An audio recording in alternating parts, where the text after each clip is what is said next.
All right, so normally my TBRs are relatively contained with some light ambition on the side. This one's off the rails. Like this one, I have a large stack of books out from the library for various reasons. I have a lot of series I want to finish, and I have a lot of obligations. And I don't know what I will accomplish. I know the obligations that I will presumably accomplish. And I know I have a lot of books out from the library that excite me. So who knows what'll happen. I've been very much in a lightly structured reading space, so we're kind of going with that with this TBR. We're not getting to all of these books, but they're all options, so I'm putting them out there in case any of you guys like to read things before I talked about them.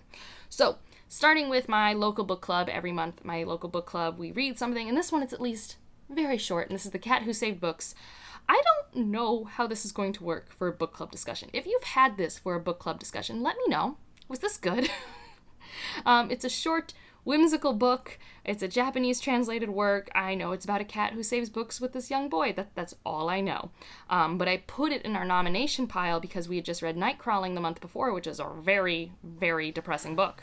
So I was like, well, in this stack of books, here's one that is short, full of whimsy, and it's summer, so I don't know how much time everyone has. And that's what we voted on, so we'll see what happens.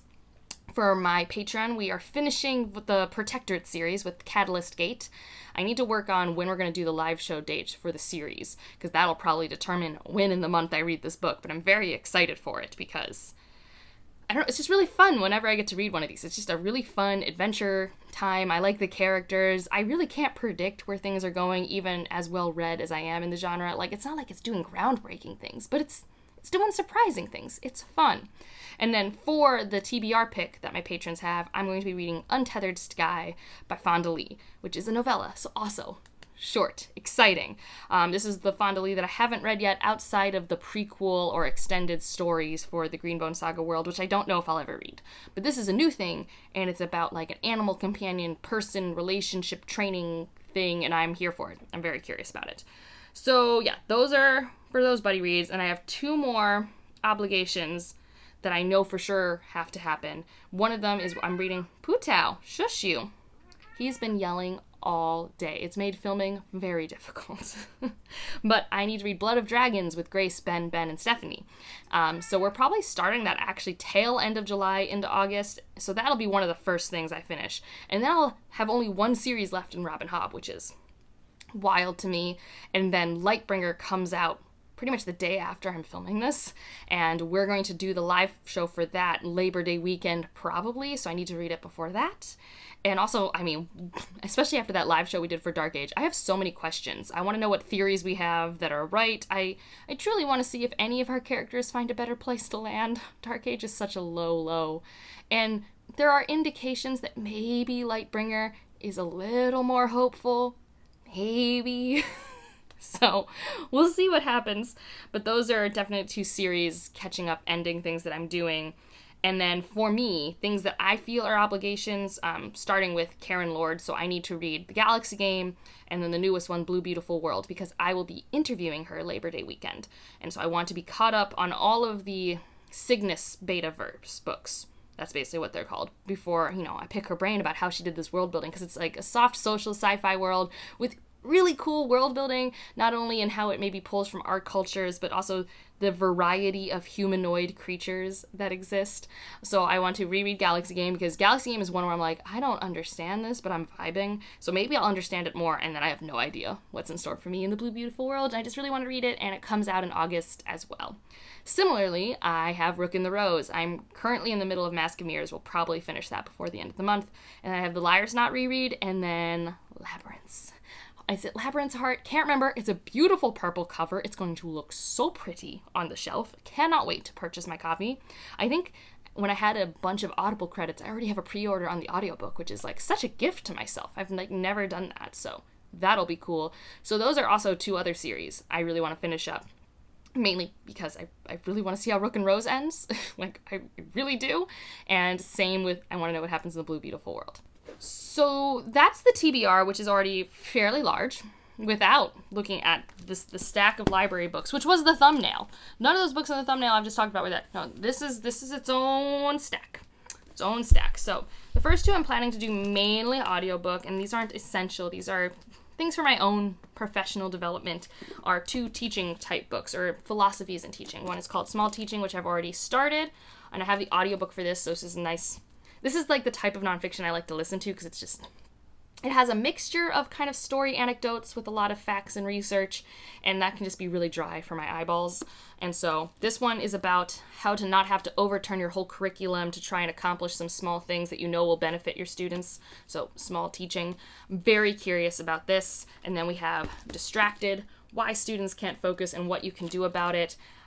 Really curious about the strategy of this. The author of both of these is an English professor, but I do think there is a lot in teaching that is translational across fields, and it's just interesting to see what ideas exist. I just find teaching theory fascinating to me, and it's whether or not I can get a job in teaching, who knows, but even if I don't, I just find I find the idea of how one retains knowledge and uses it so fascinating. It's always been a thing that I'm just like, how do we do this, and how do we do it better? What works? What doesn't work? It's so cool.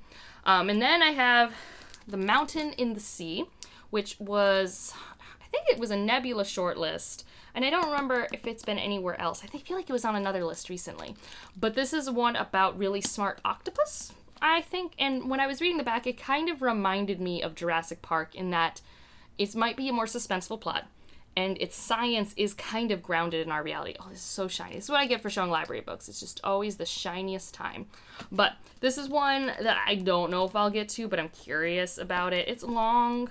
It's a long wait for the audiobook because, like I said, I think it's been talked about a lot recently. It even got a new reprinting, I think, of its paperback, which looks really pretty. The paperback is this. It's much prettier. And then I have 10 Planets by Yuri Herrera. This is translated, I believe, a Mexican author. It's flash fiction. So it's really short, and it has at least 15 stories. So the stories are usually 2 to 3 pages. I'm very curious about it. I think this is more like literary speculative fiction. This was put on my radar. A lot of these were put on my radar by the Ursula K. Le Guin in fiction, and I would love to read all of those and have my thoughts on those awards, and because that's just such a unique award thing. You're probably seeing this after I've talked about the Ignites.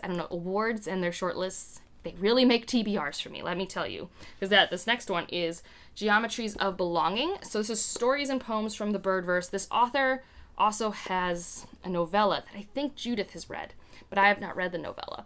I don't think you need to read any of the works to read what's in the Birdverse. And I've read the poem. This thing made me read a poem. I don't read poems very often, which meant I had to, when I read a poem, I don't know about you guys, but you don't just read it one time.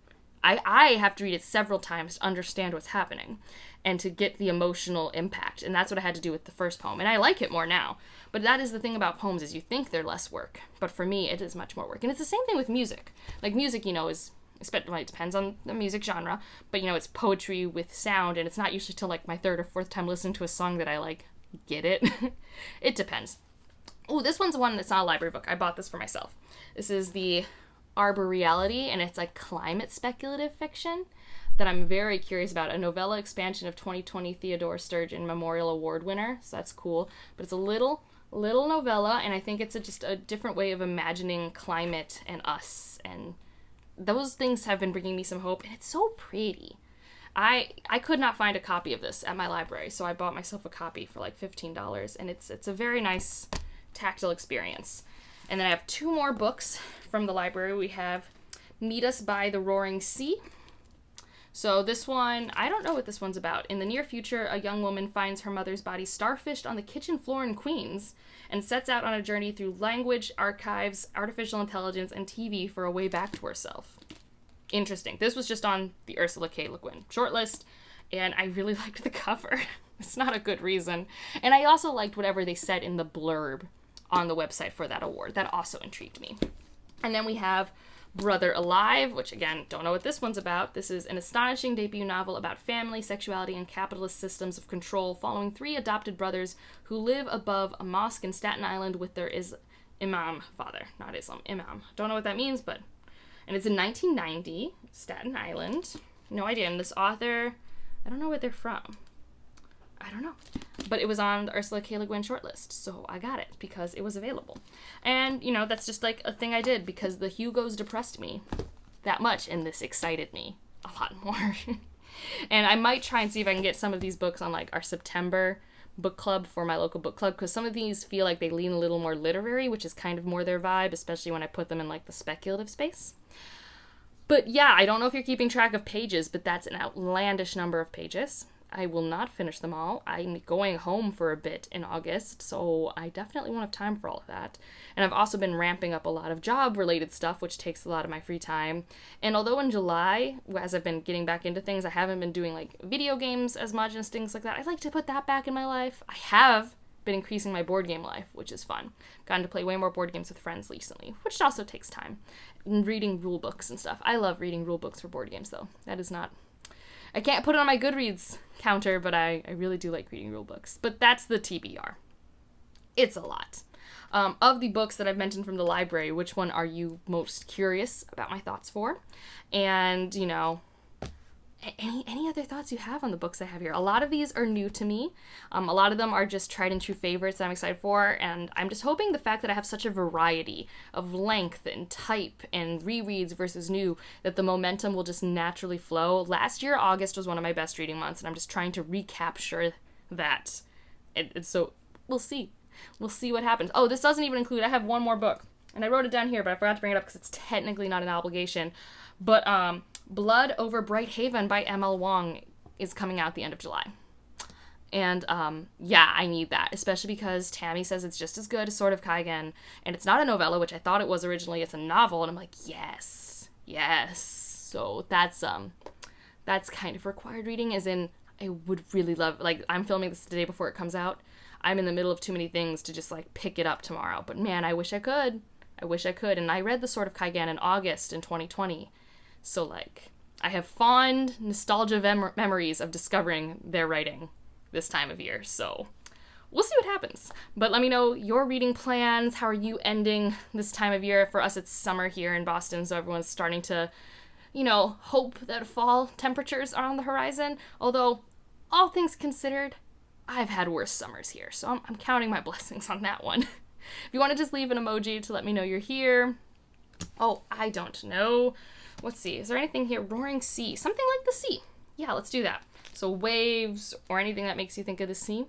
And otherwise, like if you liked it, subscribe if you want to, and I'll see you in the next one. Bye.